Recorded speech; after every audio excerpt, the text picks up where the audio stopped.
We haven't had an announcement like this since probably my time on council. A multi-million-dollar expansion in Harrow promises more than 100 jobs. You're going home. Windsor police are searching for a suspect after a rideshare driver was allegedly assaulted in what officers say was a racist attack. And a new survey shows 1 in 3 Canadians are carrying credit card debt and nearly half are living paycheck to paycheck. I used to be able to stay on top of my bills, have a few bucks in the bank, go on holidays. I can't do that no more. I basically work and go home.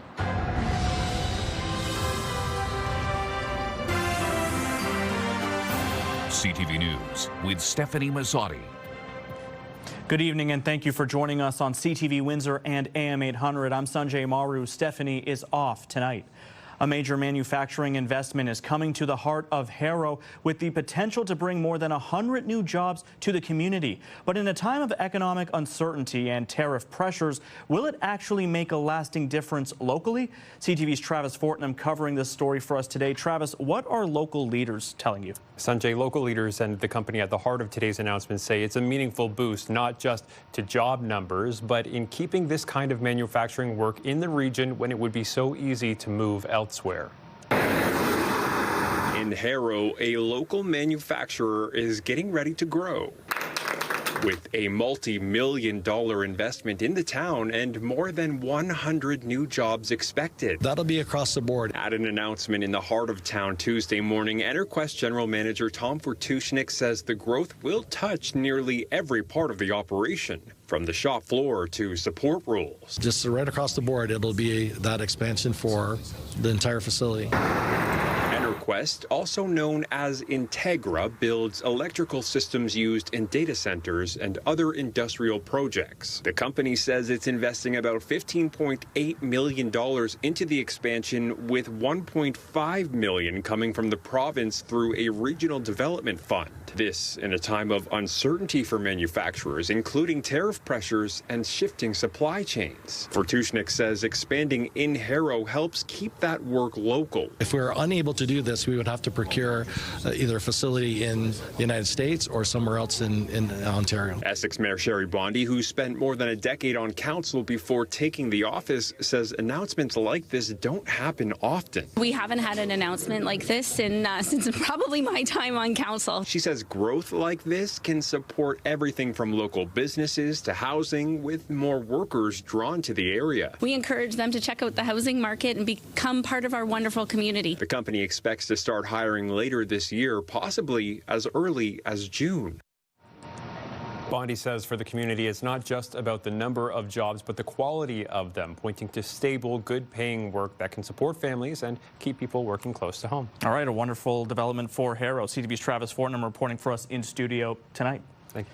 Chatham-Kent Police is warning residents of an increase in thefts involving Toyota and Lexus vehicles. Police say similar incidents have also been reported in neighboring communities. Since December, officers say the Toyota Tundra, Toyota Highlander, and Toyota RAV4 models have been particularly targeted. Investigators say several of the vehicles were locked at the time and thieves had no access to the owner's key fob. Residents who own Toyota or Lexus vehicles are encouraged to ensure the vehicle is locked, parked in well-lit areas or inside a garage when possible, and add tracking devices to the vehicles.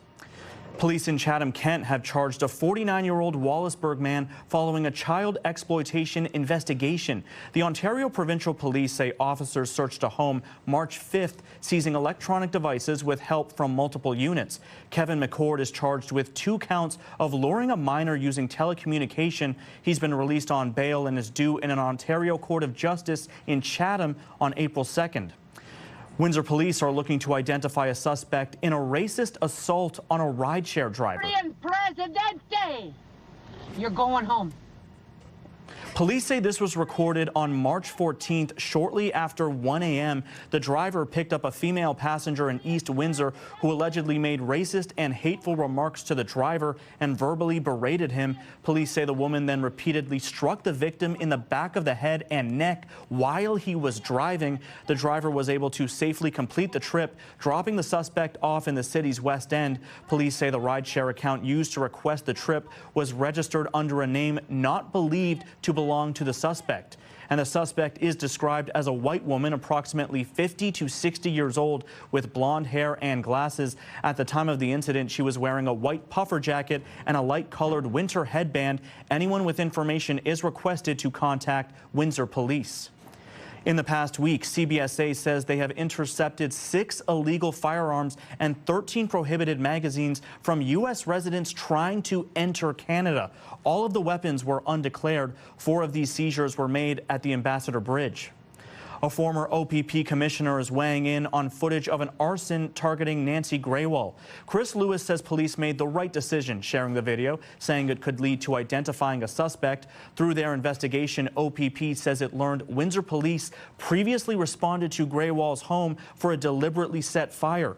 OPP say this targeted arson happened in November at a Windsor home nearly 4 months before Greywall was stabbed to death in LaSalle. Lewis says police may have had reason to delay releasing it until now. And that may have been part of some investigative strategy that we don't know about. There may have been a sound reason for that.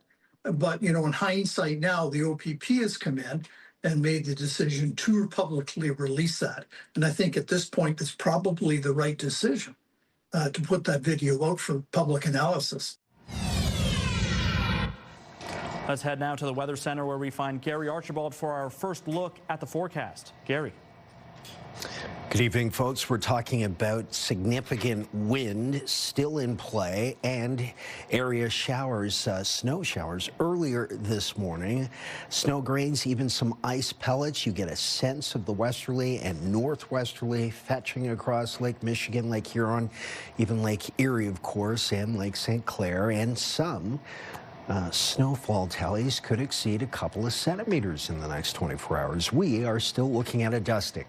It's still cold and windy and below seasonal, but there's a warm-up coming with rain. I'll break down what you need to know as we head towards midweek and beyond. It's coming up shortly. For now, I'll send it back to you at the desk. Sanjay. An update to a story from yesterday on Pierre Poilievre's newly released auto plan and the union's reaction to it. Our story implied the union had no input into the plan, but Poilievre's office says that is not correct. On Sunday at Cavalier Tool in Windsor, Conservative leader Pierre Poilievre pitched a plan to boost auto production. The goal is to produce 2 million vehicles in Canada each year, leveraging increased manufacturing in a new Canada-U.S. trade deal and removing taxes on Canadian-made vehicles. Unifor National President Lana Payne and the Unifor National Auto Council Chair John Dagnolo confirming to CTV News today they were not consulted on the policy. However, a spokesperson for Poilievre's office says Unifor presented to the Conservative Caucus and the Conservative Economic Growth Council, and they maintain there have been conversations with union representatives, including those directly representing Canada's auto workers. Payne and Dagnolo say there are some positives in the auto plan, but they do worry it would not be enough to protect all of Canada's auto industry. According to Poilievre's office, at least one Unifor president is in favor of the plan. Jeff Gray, a union president from Oshawa, was quoted on Poilievre's X account saying, quote, "Finally, a common sense plan to protect the livelihood of thousands of Ontario auto sector workers, a plan that restores past production levels and secures a long-term future." Well, if you plan to cross the border Sunday morning, the Windsor-Detroit tunnel will be closed for about 4 hours while an emergency response exercise is conducted. Between 6 and 10 in the morning, the only traffic that will be allowed access are emergency services from both Windsor and Detroit, along with CBSA and CBP. Officials say the planned exercise is a critical part of the emergency response procedures, ensuring both sides of the border are able to work together in the event an emergency occurs. The tunnel will reopen to normal operations at 10 a.m. on Sunday, March 22nd. The Leamington Flyers are into the second round of their Ontario Junior Hockey League playoffs, but if things go this well next season, they might not have enough home ice advantage next March. And as CTV's Michelle Molesky reports, fans don't like it. Neil Clausen is a die-hard, lifelong Leamington Flyers fan. So when he heard the town might pull out the ice next March, Clausen launched an online petition, which already has dozens of signatures. As fans that were caught in the middle. At its March 10th meeting, the town agreed to partner with Rose City Gymnastics in its bid to host the 2027 Provincial Championships at the Nature Fresh Rec Centre. We expect over 1,200 athletes competing across the weekend. When you add coaches, judges, volunteers, and families, this becomes a major multi-day event, bringing thousands of visitors into the community. If Leamington plays host, the ice at the Unico rink has to be thawed out on March 24th. This is right through the playoffs for the Flyers. Could affect South Point Minor as well as Talbot Trail too. We were, very disappointed to hear it secondhand and not be given the opportunity to engage in meaningful dialogue. Mello says if the Flyers make the second round of the playoffs next year, it's no small undertaking to find a new rink to host home games. It's a production. It's junior A hockey. We have, countless volunteers who devote time, energy, resources to our game day and making it a success. And PA announcements and tickets and sales, and not to mention fans and lost revenue for the organization. Rose City had a timeline. They needed to meet to apply to be host. So we agreed, council agreed, majority agreed to do it. Now we work out the details. For one thing, Mayor Hilda McDonald says the town is looking into the cost of flooring to go over the ice, thus shortening the downtime for rink users. And she stresses there is still time to find a solution that works for those users, while also letting the town capitalize on being in the provincial spotlight for gymnastics. We recognize the popularity of the Flyers hockey team, but again, this is an opportunity that comes not often. So we want to take advantage of that. According to the town, the Rose City bid is due by the end of the month.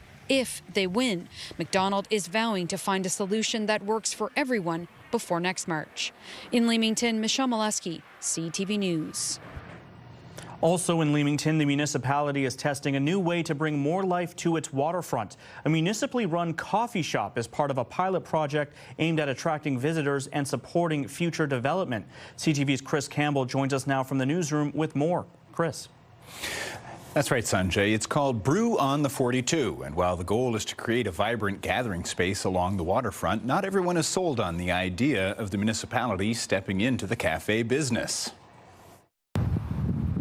A reimagined shipping container is headed to Leamington's waterfront, set to become a vibrant new gathering place, part coffee shop, part test case for the future. Our waterfront, I believe, is a jewel, and it's just another feature when you come down. If you go for a walk or if you come down and visit, you can pick up a coffee and enjoy yourself, enjoy the view, enjoy the amenities that are on the waterfront in Leamington. Brew on the 42 will serve drinks and light food as part of a 2-year pilot project and act as the anchor for a larger waterfront market plaza. At the end of the 2 years, we're hoping that another local vendor will take it over, so I'm hoping that folks will pay attention to that. We're also looking to gather data for the times that are best, the times that are busiest, the days of the week. The municipality says the goal is to create consistent activity, offering space for markets, music, and community events, and eventually attract private investment to the area. I think it's a fabulous idea. I think Hilda McDonald has a vision for the future of Leamington. She thinks outside the box, and I think it's great that she wants to grow the town and bring tourists. I think it'd be great. It would open up more opportunities, and things like that are amazing. But not everyone is convinced the municipality should be running a business. I don't like it. I don't like it at all. They're trying to be Grand Bend, and I don't think they're going to be Grand Bend. It's like, no, it's not going to work. Others say anything that brings energy to the waterfront is a step in the right direction. I'm not a coffee drinker, but I wish they do develop that area much more. They have a great piece of property there, and I believe it's underserved. The seasonal 2-year pilot is set to start in June or July. At the end of that time, the municipality hopes to find private owners for Brew on the 42 and decide what comes next for Leamington's evolving waterfront. But hoping to set an example, and everybody come in, join us, take it over at some point in time, and it's all for the betterment of the municipality of Leamington and the people who live here. The project received about $50,000 in funding from upper levels of government for startup costs. Municipal officials say feedback from residents and visitors will help shape what the waterfront looks like moving forward. Mayor McDonald tells me if successful, she could see upwards of 10 shipping container-style businesses setting up shop down by the beach. Sanjay? All right, a project and a development we'll be following closely. CTV's Chris Campbell reporting for us in studio tonight. Well, it is St. Patrick's Day, and across the city, the celebrations are already underway.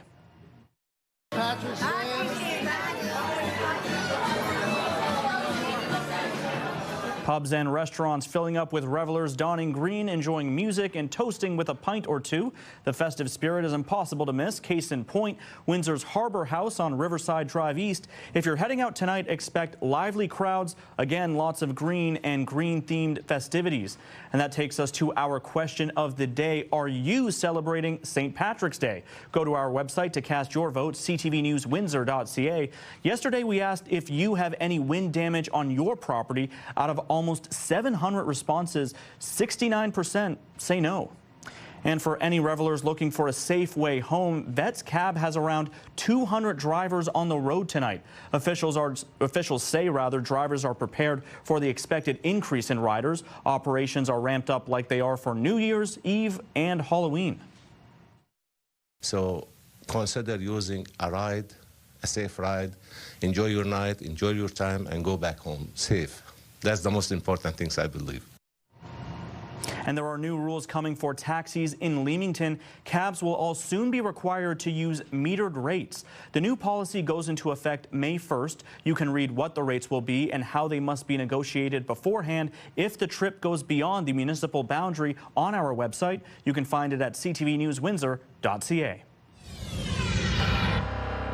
Still ahead on Windsor's news leader, a frustrated President Trump takes aim at his closest allies, and a top U.S. counterterrorism official quits over the war with Iran. And PEI's legendary potatoes are headed to Mexico. Coming up, why exporting Canadian spuds is such a big deal for growers. A push to recruit U.S. healthcare workers is paying off. Tomorrow, why hundreds of American doctors and nurses are now making the move north. That's tomorrow at 6 on CTV News. Rocket and drone attacks today as Iran continued attacking neighboring countries housing U.S. installations, and Israel announcing airstrikes had killed more high-ranking Iranian officials. CTV's Heather Wright reports. It's drone strikes overnight with a wave of attacks targeting the U.S. Embassy in Baghdad. One of the most intense since this war began, with security officials saying at least 5 drones were used. Countries in the Gulf were also targeted. Authorities in the United Arab Emirates say 10 ballistic missiles and 45 drones launched from Iran were intercepted. While in Israel, an Iranian missile caused damage in the central part of the country. Despite more than 2 weeks of bombardment, Iran continues to target so-called enemy countries, though the tempo of those strikes has slowed. In what could be a major blow to the regime, Israel says it killed one of Iran's top leaders, Ari Larijani. Last seen in public on Friday, Larijani had strong ties to both Moscow and Beijing and was seen as more of a pragmatist than a hardliner. The United States released this video today, which Central Command says shows strikes against targets inside Iran. It comes on the same day as the United Nations announced it is investigating the fatal strike on a primary school in Iran on the first day of this war, which killed 168 people, mostly girls. A preliminary investigation found the U.S. was likely responsible, though nothing has been proven. Given the innocent lives that have been lost, there is a critical need for such an investigation to be done and for an independent outcome to follow. The UN is also questioning Israel's conduct in Lebanon, saying some of its strikes there may constitute war crimes. The death toll from renewed fighting between Israel and Hezbollah, the Iran-backed militant group, is nearly 900, according to the health ministry.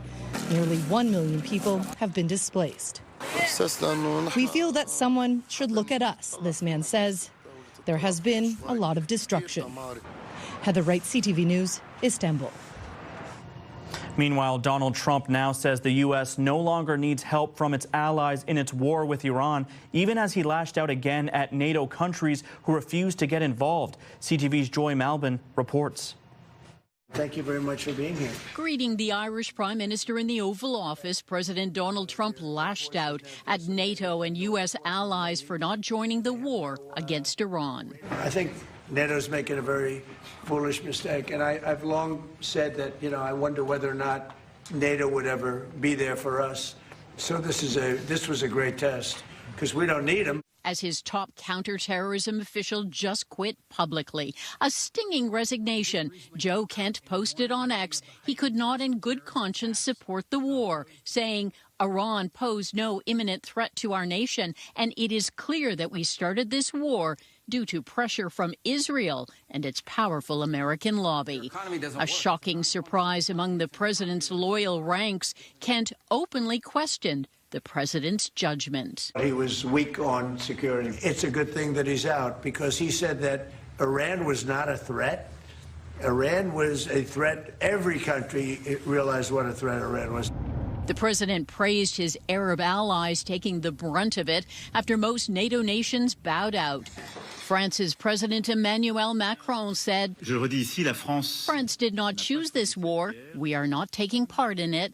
And from Britain's Prime Minister, we will not be drawn into the wider war. Trump wanted their help to safeguard the Strait of Hormuz, but it's risky. With tankers on fire, Iran has blocked the critical waterway for oil, sending gas prices soaring. Trump grumbled. Everyone agrees with us, but they don't want to help.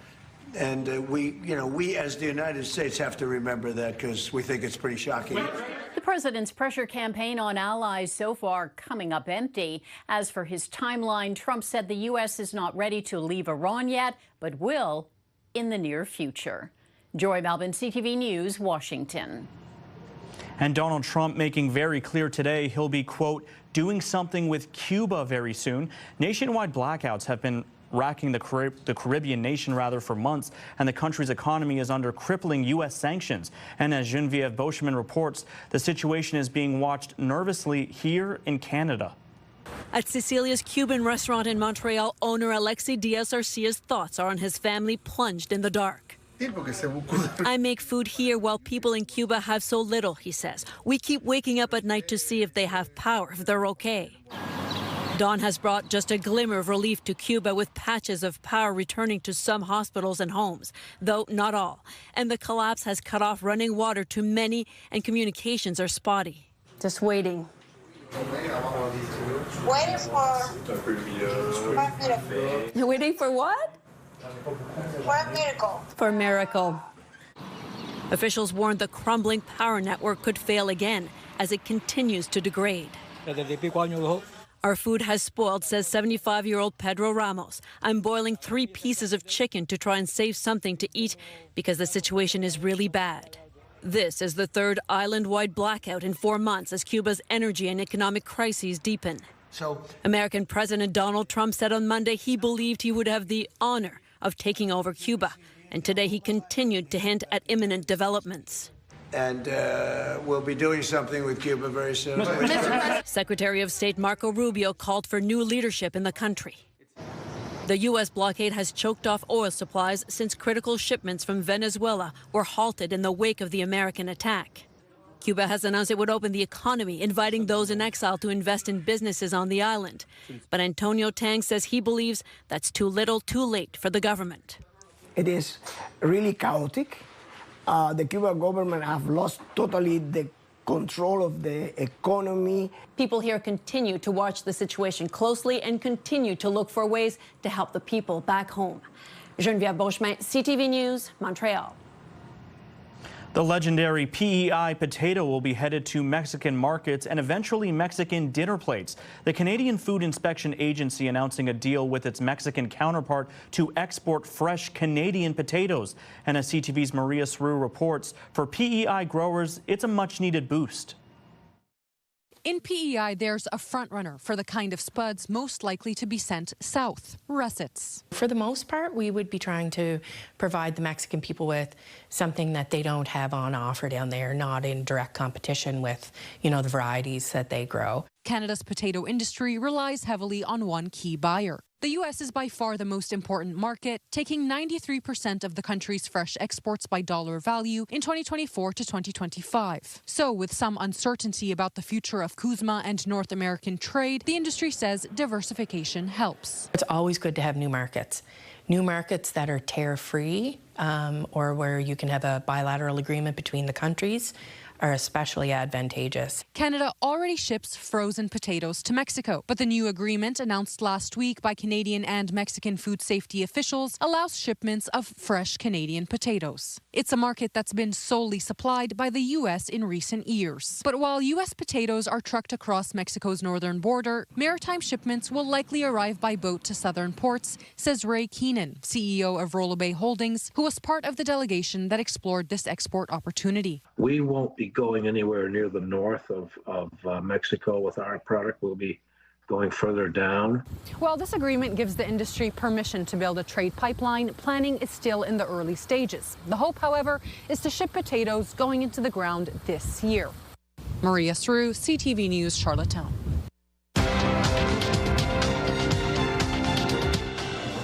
Canada's main stock index finished in positive territory, helped by gains in the technology sector. In Toronto, the TSX gaining 52 points. In New York, the Dow adding 47, the Nasdaq up 105. The Canadian dollar dropping 0.13 of a cent. And on commodity markets, gold gains $6 an ounce and oil is up $3 a barrel. It's a second chance. Coming up, a 12-year-old girl gets a life-saving liver from a complete stranger she met online. Let's look at our CTV News weather snapshot. Thanks to Doug Maydell for this image. If you've got one, shoot it horizontally if you don't.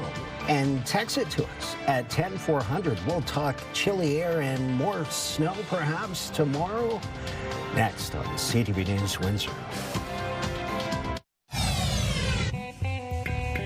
Start your day with the latest local news. Sign up for our newsletter for direct local content straight from CTV Windsor to your inbox, including top stories, the forecast, and videos. You can sign up at ctvnewswindsor.ca.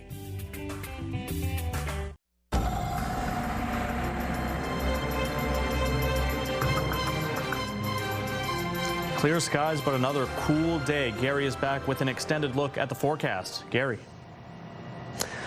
Some cloud, but we did get some peaks of sunshine in there. It was a cold start, a light dusting of snow grain, like precipitation for the most part, and even some ice pellets. It was windy.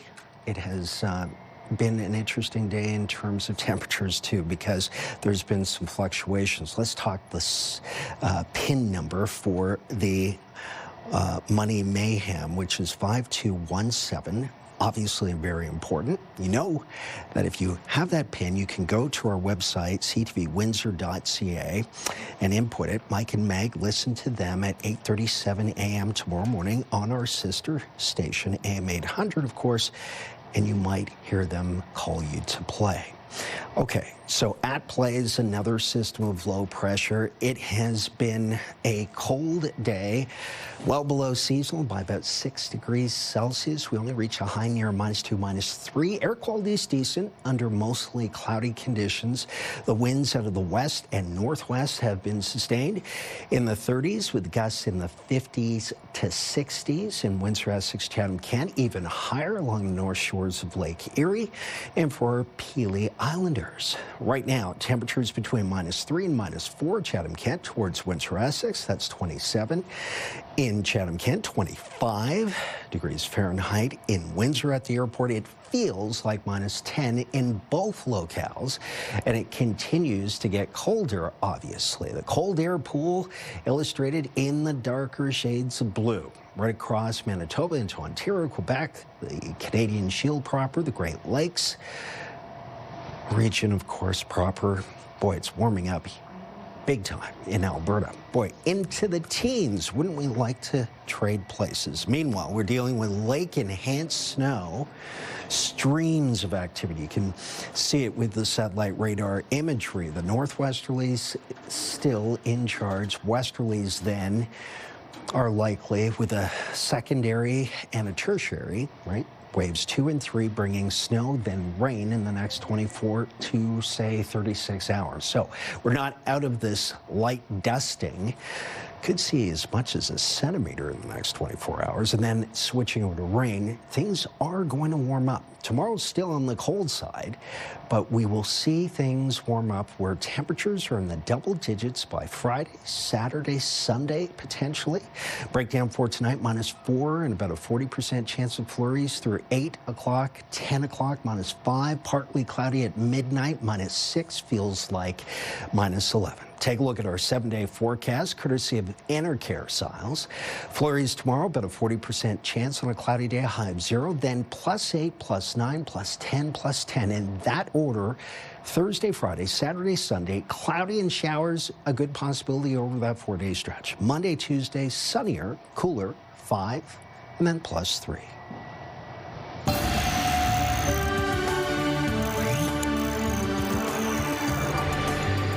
The Premier says he's standing by his government's decision to end funding for 7 supervised consumption sites.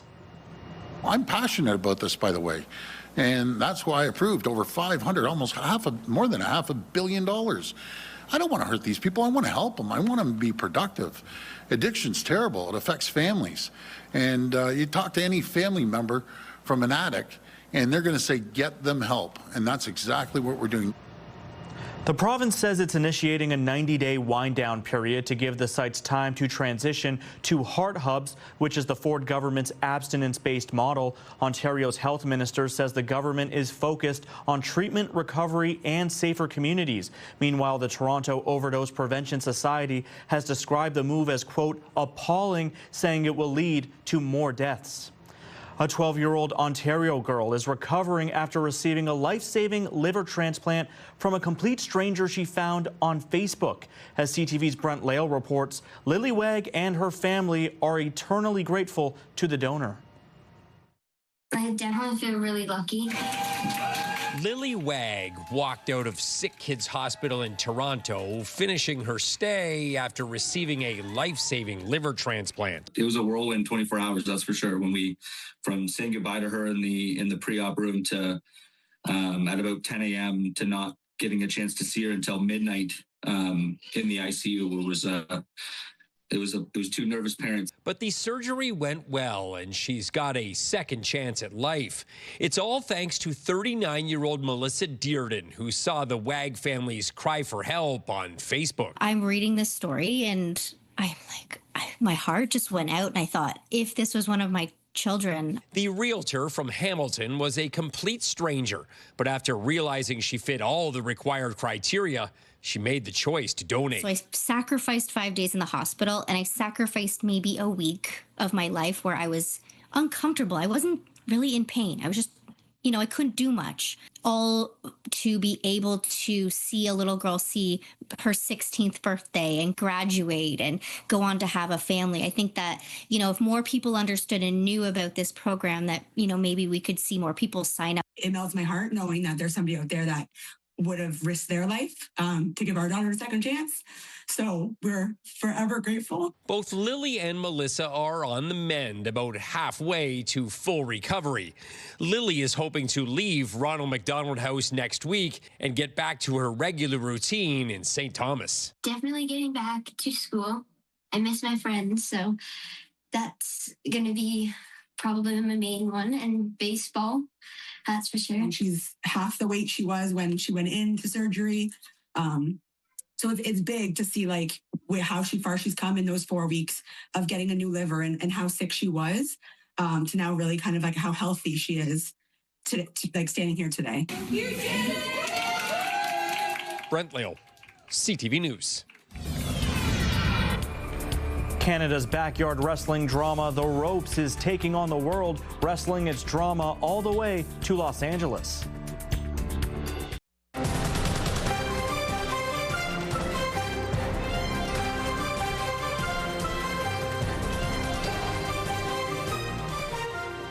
Many Canadians have been feeling the financial squeeze with housing costs, the price of groceries, and now rising gas prices due to the war in Iran. A new survey finds that 1 out of 3 people is unable to pay off their credit card bills each month, and almost half say they're living paycheck to paycheck. Here's CTV's Pat Foran. Credit card interest rates in Canada can be 20 to 24%, but some cards can be as high as 30%. It's wise to pay off your balance every month to avoid interest charges. But a new survey by Vivi Data found 36% of Canadian credit card holders carry a balance and rely on credit cards when they're short of money. And 49% feel they're living paycheck to paycheck. Grocery shopping is really difficult. It's really hard to get good quality fruits and vegetables and protein at a reasonable price. I used to be able to stay on top of my bills, have a few bucks in the bank, go on holidays. I can't do that no more. I basically work and go home. Food prices are crazy, rent is crazy, so I understand why people would be living paycheck to paycheck. Almost half of Canadians waiting for their next paycheck is concerning. And now that 49% number, feeling like they're paycheck to paycheck, that's an incredibly high number. Not paying off your credit card balance each month also makes it harder to get ahead. They will use a credit card when they can't make something, can't make some payments at the end of a month. And that just becomes, a vicious cycle. Credit counseling agencies say they're also noticing more people feeling the financial squeeze. People were stretched before this new war in Iran. The price of food, the price of housing, it's all been really, really expensive. But surprise, now you're paying an extra 16 or 20 cents a litre on gas. The survey also found 58% said they have less disposable income than before, and 71% say rising costs are reducing how much they can save.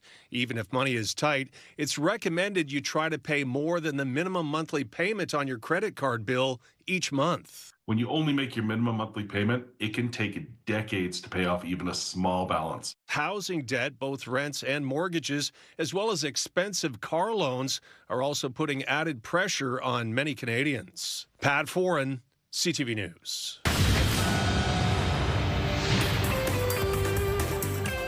A Canadian series which dives into the world of backyard wrestling is now getting some international attention. The Ropes is filmed in the Kitchener-Waterloo region and has been selected for screening at this year's Los Angeles Web Fest. CTV's Spencer Turcotte spoke with the cast and crew.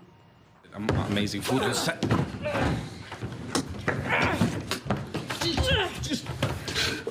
Even when key actors from The Ropes visited CTV Kitchener studios to discuss the series, they couldn't help but bring some backyard wrestling indoors. The story follows a wrestling-obsessed family trying to win back their backyard after losing it in a high-stakes match. Patriarch of the family decides to bet the backyard against his arch-nemesis. So the remainder of the season is them trying to win it back together through different matches as a family and as a community. The 6-episode dramedy blends family drama with comedy, using Kitchener-Waterloo as the show's backdrop. Waterloo region has a large wrestling background. I don't know if a lot of people are aware of that, but we do have a large indie wrestling community here. Lead producer Denise Bodan even went to Kitchener Wrestling Studio off the ropes to poach some talent like Bad Nanny. I can beat people with my cane, with my wooden spoon, may have to take the diaper off, diaper wash my opponent in the face. But in the series, her character is a sweet librarian by day and a wild wrestler on weekends. She'll be the first to admit acting is just as daunting as wrestling due to the multiple takes. He picks me up and slams me into the ring.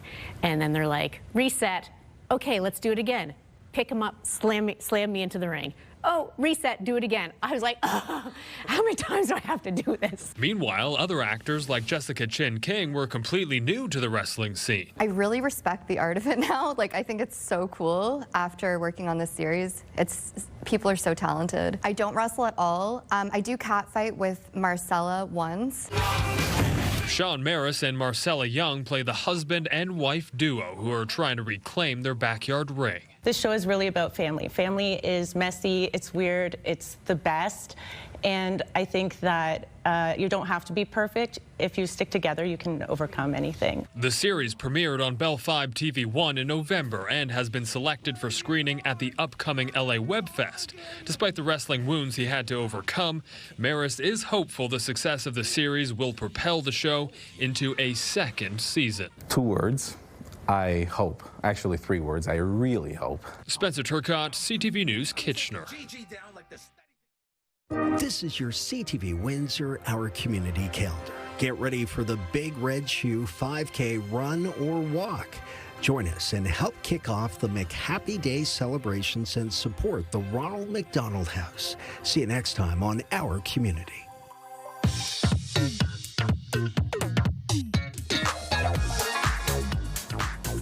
And as we do about this time, let's check in on what's happening now with my friend and yours, Kate Otterbein. Kate, good to see you again. I understand Windsor has been ranked amongst the top 10 best places to live in Canada. Yeah, in a new study, Windsor was ranked 10th overall by the De Novo Group, and the study takes a look at and ranks the quality of life. Windsor's overall ranking was 66.31 out of 100. Ranking was based off of livability, financial security, and safety. Kelowna topped the charts with 100, followed by Barrie with 96.63, and Abbotsford following with 92.56. We dive further into the details online at ctvnewswindsor.ca. And over in Chatham, I understand assault charges have been laid after an incident using a rather odd choice of weapon. Yes, a casserole dish was used, according to police. The assault took place in the lobby of an apartment building on Monday just after 5:30 p.m. An argument between 2 people allegedly led to the accused hitting the victim multiple times in the head with a glass casserole dish. EMS looked at the victim on scene but said they denied further treatment. A 30-year-old Chatham resident has been charged with assault with a weapon. And in our social spotlight tonight, this owl decided to cozy up in a store on a shelf looking like home decor while he took a nap. This sleepy little screech owl was cozied up next to another bird, a chicken-shaped cookie jar. Now, don't worry, a conservation officer responded and collected this still snoozing owl and released it into some nearby woods. He just wanted a warm place to rest his eyes, and he found a friend while he was at it. Look how cute. But it does make you wonder just how he got in there, sight unseen. Yeah, it's a rather big mystery, but you know what? I can sympathize with the owl. I've got an 18-month-old at home. So I'm just sleeping wherever. I mean, I would love to just sleep in that shelf or wherever they found that owl. Maybe he has little owl chicklets at home. I don't know what an owl is called. But I think that's, we're going to have to find that for tomorrow. For sure. That's what's happening now. Thank you, Kate. 3 hockey teams arrived in Cole Harbour, but their gear didn't make the trip. Coming up, heartbreak turning to hope thanks to East Coast kindness.